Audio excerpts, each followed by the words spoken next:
So my first question is, what is your first memory of Broad Street? I think the Christmas parades when we were, before the streetscape, was ever done, and that's the earliest I can remember. And then some of the stores we would go down to. How old were you then?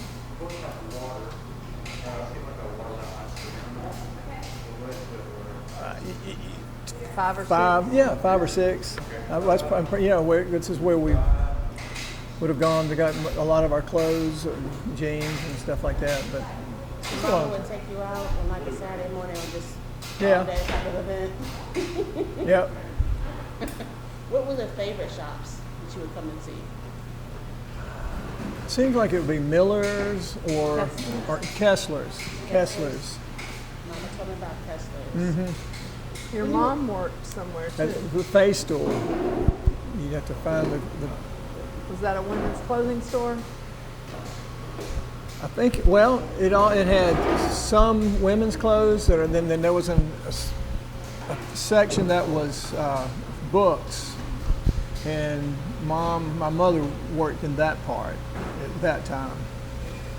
Now, when you got older, you could go out on the town. Your parents didn't really watch you. Were you coming downtown to hang out with the boys and girls? Yeah, that was kind of it. What kind of shenanigans would be going on a Saturday night when you guys would get together? PG related. I've got a lot of stories, but I don't know if you want them on there. Y'all came downtown? Y'all would cruise. Well, we cruise, yeah. It's like kind of like. You told me y'all would cruise from McDonald's in West Rome to McDonald's in East Rome. That's right. I'm glad I have my other brain over here. You're right. Yeah, there wasn't much to do at all at night, so that's what happened. We'd go out to McDonald's and way out in West Rome and come back around here and try and stay out of trouble. Go out, and we would go camping, and we had some friends that had some property, and we'd get our Budweiser and probably underage, definitely.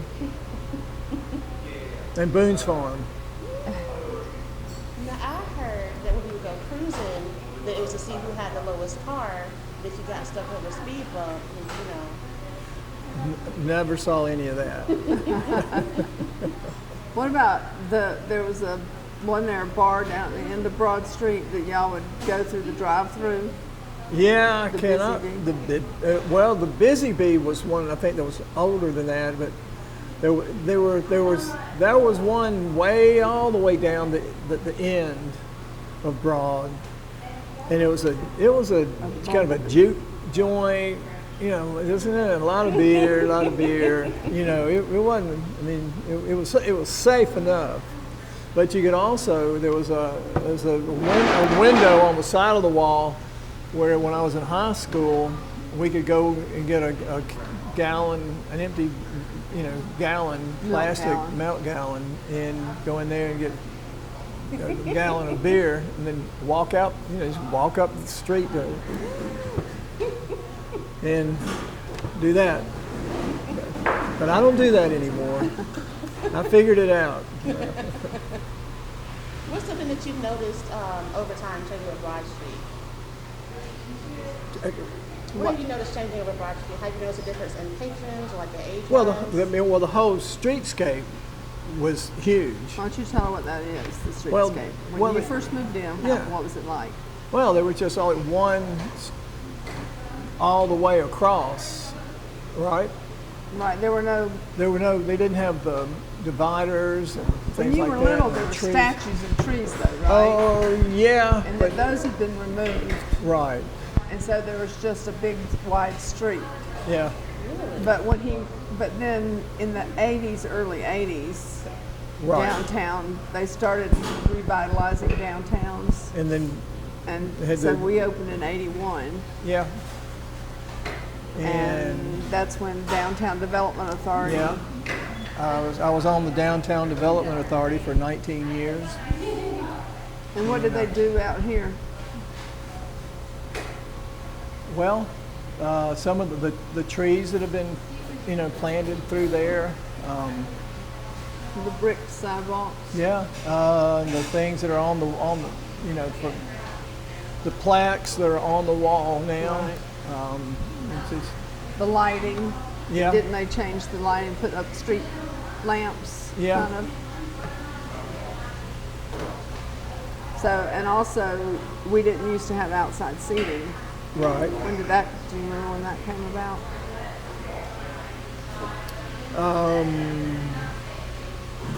Probably about 10 years ago? Yeah, about 10 years ago. Probably in the early 2010s, or they put up The railing. the railings. You could have railings and have outdoor seating. What about nightlife stuff? What kind of things were going on? Well, we used to have the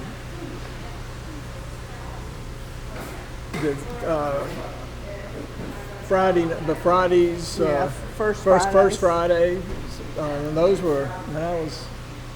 Hey, how are you? I was in a band and we played there all the time. It's all the other side on that part of Broad Street, and then back on where the. Originally, they would block off the street Yeah. to do it, and then they moved it to the Well, town. yeah. In the beginning, it Yeah. was just. We had only have on about 3rd Street. 300 people, and then it became 1,000 people. And they're still doing things now, but it's just they found other places to put it. And I heard a rumor that when you guys first opened, you were told don't do it, it's a waste of your money. yeah, Why were you told this? I don't know. Well, he went to the small business Oh, that's true. Yeah, thing at Floyd just to try and find out what he needed to know about small business loans and stuff like that. And Merle King told you yeah, what. that's right. So what did he tell you? Not to do it. Why? It wouldn't work. Because downtown Downtown would not. was dead. Yeah. Downtown Thank was you. dead. You're Yeah. welcome. And where did he recommend you go? Do you remember? Where was all Oh, the he business said going? go over to Riverbend Riverbend, Mall. which Which flopped. Penny's had gone over there, and Sears had gone. Well, Sears was back up on 2nd Avenue, but Yeah. all the major stores that were downtown had kind of moved to the mall, which is no longer there now. But it was Riverbend Mall, and that's kind of where malls were the thing that was happening in the early '80s, and late '70s, early '80s. But so what was in here before you came? Do you remember? Well, there was just this one half. These were not there. This was a separate wall.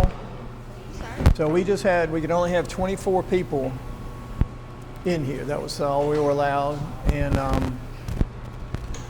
then eventually we were able After to, 2 years. after 2 years, we cut it out so we could have both sections. This was a And- trophy yeah, shop. Yeah. And they bought the whole building. And then you can see those same people again who told you this wouldn't work. What would you say? I didn't tell them anything. What would you What say would now? I say now? Well, what do you know? What I mean, it speaks for itself. And so I do have a few questions for you. As someone who didn't grow up here in Rome and watch all the things change and go through shops, what has been like your most memorable time here? Gosh, I think just it's been a slow change. It hasn't been a dramatic change, and it's just slowly evolved over time. And a lot of it has depended on the people that have been hired to run the Downtown Development Authority and their vision and what they had, what they could see happening.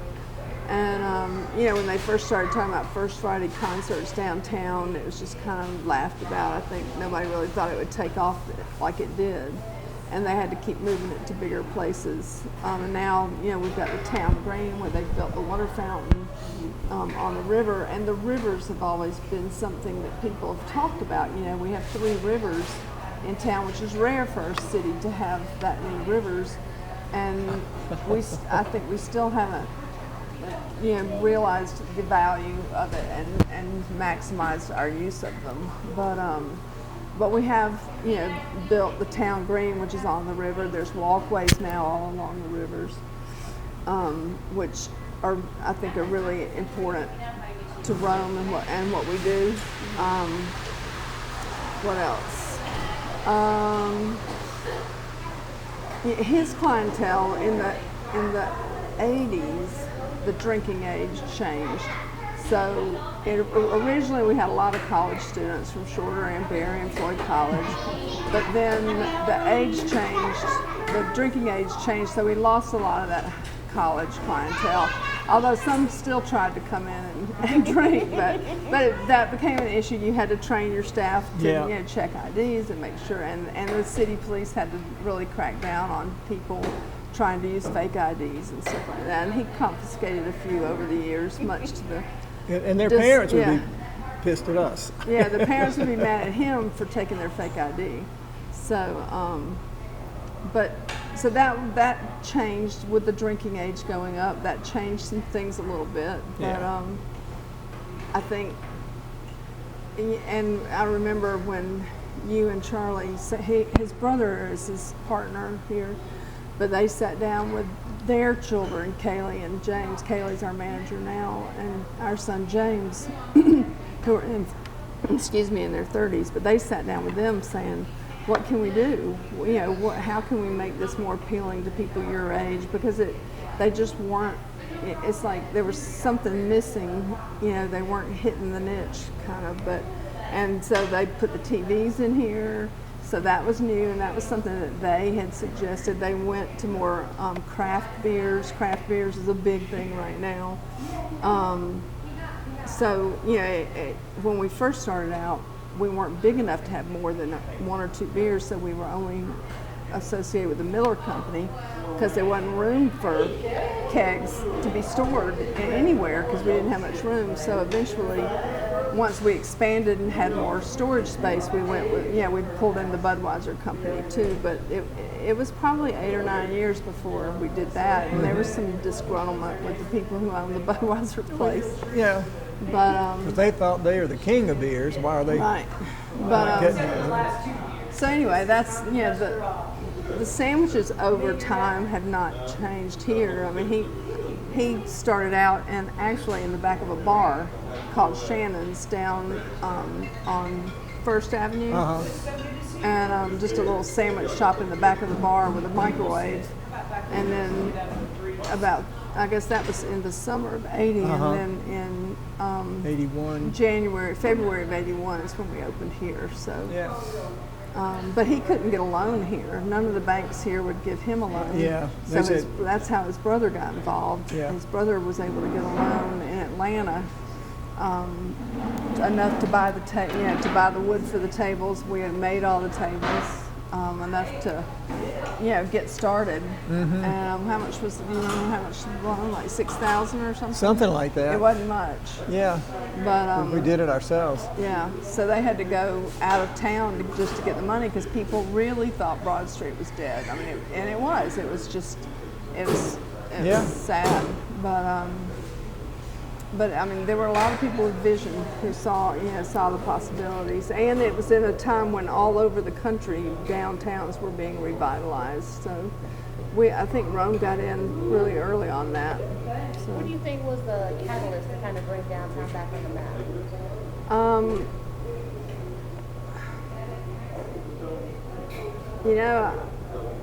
I think it was just that we had this beautiful space that was gonna fall back. It was rotting. I mean, it was there were very few storefronts.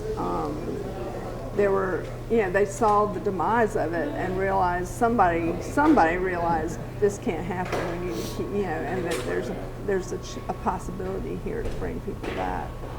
And maybe that the mall, although I don't think malls had run their whole game yet, but it had started to kind of peak, I guess, in the late '80s some. But downtown was real I mean, it was real revitalized and really popular. Hey, Brittany. For young kids, I think in my opinion, I mean, the problem is that parents saw it as a place to just drop kids off and leave them. And the kids needed a little more supervision than that, and they needed more than just being able to walk up and down the street. They needed places to go, things to participate in, and that's still an issue, I think. A lot of, I guess, loitering would be the word, but they'll hang out on the corners, and then they'll get loud and raucous and out of control, and it scares the customers who come down. The older customers who come down stop wanting to come down because they're not sure what it's going to be like. So it's trying to find that balance, and a lot of that is just if parents would take part in it, be part of the supervision and be down here with their kids. I think it would help a lot. Because high school kids, they don't, they just don't have the boundaries. And it may be that kids just don't have boundaries, period, anymore. I don't know. But I don't know if that makes sense. That does make sense. I remember growing up, my mom could, if she wanted to at the mall, drop me off at the bookstore. Yeah. And no, I'm going to stay here the entire time you're in Lane Bryant. Right. This is the bookstore. Yeah. She didn't have to worry about me going in there. She'll just know, which section are you in? Marco Polo. Here I come. Yeah. Yeah. So I wish there were more offerings for high school kids and more opportunities for high school kids. Another thing that's been really worked hard on is the DeSoto Theater. That might be somebody to interview too, because they have really worked hard to save that space and to refurbish it and make it, a city theater, something that people can enjoy. Restaurants, when you first started, do you remember how many restaurants were on Broad Street? I think there were 10. 10 restaurants. And most of them were little holes in the wall. Yeah. I mean, they weren't really restaurants. Whereas now, how many? Mellow Mushrooms. Well, there's probably 50. I mean, you wouldn't think it, but if you really counted, if you started up on that side of the street and walked down, there's at least 30. It got to be. If not more. But do you really consider them competition now? What you've always said, what have you always told me about when I would get, I would say, oh, I can't believe another restaurant's moving into town, and he would say, do you remember what you would say? What would I say? You would always say, it just brings more people to downtown. There you go. So he never considered it competition. I think in the past 5 years, it has become more of a competition because there's not enough, especially during the pandemic. But there are more pizza places, and he sells pizza. There's more places that serve the kinds of foods that he served. But I still think he's a cornerstone store downtown. I mean, it was one of the first to really invest heart and soul into the space to make downtown what it could be. And he, at one point, when we were having really bad floods and the pipes needed to be reworked downtown, but the floor was flooding constantly. They were having to get carpet cleaned. It was just a nightmare. And John said to somebody downtown, on the downtown authority, well, we may just have to move from downtown. And they were like, no, y'all are an anchor store. Y'all need to stay here. So, it was, I mean, I don't think it's an exaggeration to say he is an anchor store here. It's been here 41 years. So. Do you think the making of I-75 has changed, like the clientele that you get, or maybe brings more or less people sometimes? The people who come from out of town come for tennis, they come for baseball tournaments, they come for music, like to hear certain music, certain things like Finster Fest up in Somerville will bring an eclectic group up from Atlanta. So there's lots of, I think what Rome has actually gotten more of is retirees, people wanting to retire here, seeing it as a nice, quiet community, to retire in. I don't know. But 75, I mean, personally, I wasn't here when that decision was made to keep 75 out of Rome. But I think ultimately it's been better for Rome to not have 75 go through it. Yeah. To be able to have this quiet town atmosphere. We're not really quiet, but just have that sense of you do have to go out of your way to get here. And you usually have a purpose when you want to get here. So. What is something you hope to see with downtown as it grows and changes over time? Mm-hmm. What do you want to see happen with downtown? Any changes? I'd like to see more done with the rivers. Oh yeah. I think the rivers offer a lot of possibility. When I was growing up, we thought that if you put your toe in the river, your toe would go. Right. Yeah. Then I think they've cleaned them up through the years. But, and CRBI has been, the Coosa River Basin Initiative has done a real good job with that, with making sure our rivers are cleaner. What else? Well,